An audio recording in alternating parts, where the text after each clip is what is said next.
मैंने क्रोध में चिट्ठी को टुकड़ों में बदलकर फ्लश के हवाले कर दिया। फिर किसी कटे हुए वृक्ष की भांति दीवान पर गिरकर बिखर गई। मन मस्तिष्क में विचारों की तीव्र आंधियां चलने लगी।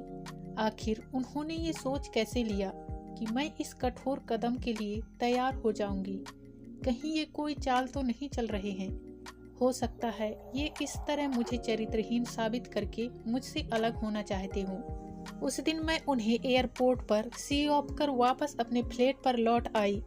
एयरपोर्ट पर ही मुझसे विदा लेते वक्त उन्होंने मुझे ये बताकर चौंका दिया था कि मैंने तकिए के नीचे एक चिट्ठी लिख छोड़ी है, उसे जाकर तुरंत पढ़ लेना। मुझे बेडरूम में तकिए के नीचे से एक चिट्ठी मिल गई।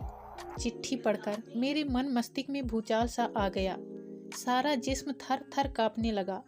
दिल और दिमाग का कोई भी हिस्सा यह मानने को कदापि तैयार नहीं हो रहा था कि एक पुरुष अपना पौरुष साबित करने के लिए इस स्तर तक भी जा सकता है। पर जो कुछ उन्होंने लिखा था वो तो अक्षरांश सत्य ही था, और इसकी पुष्टि के लिए मैं पुनः चिट्ठी पढ़ने लगी। लिखा था, प्यारी अंकिता, कहने को तो मैं बिजनेस के सिलसिले में 15 दिनों के लिए न्यूयॉर्क जा रहा हूँ, पर सच्चाई ये है कि मैं तुमसे जानबूझकर अलग हो रहा हूँ। संभवत सच्चाई से अवगत होने के बाद तुम्हारी कोमल भावनाओं को ठेस ना पहुँचे, पर इसके अलावा और कोई रास्ता भी नहीं है। इसलिए तुम्हें अपने मन मस्तिष्क को मजबूत करना होगा। अंकिता, मैं नहीं चाहता कि कोई मुझे नामर्द या तुम्हें बांझ कहे, और ये तभी संभव है जब तुम माँ बन जाओ।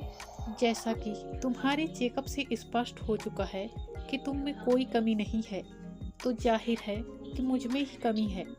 तुम माँ बनने में सक्षम हो, पर मैं पिता बनने में नहीं।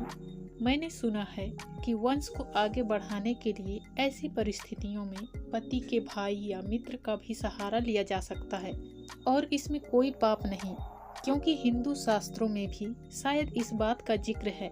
इसलिए तुम्हें भी मजबूरी वश ये कठोर कदम उठाना होगा। जैसा कि तुम जानती ही हो कि आज शाम की गाड़ी से मेरा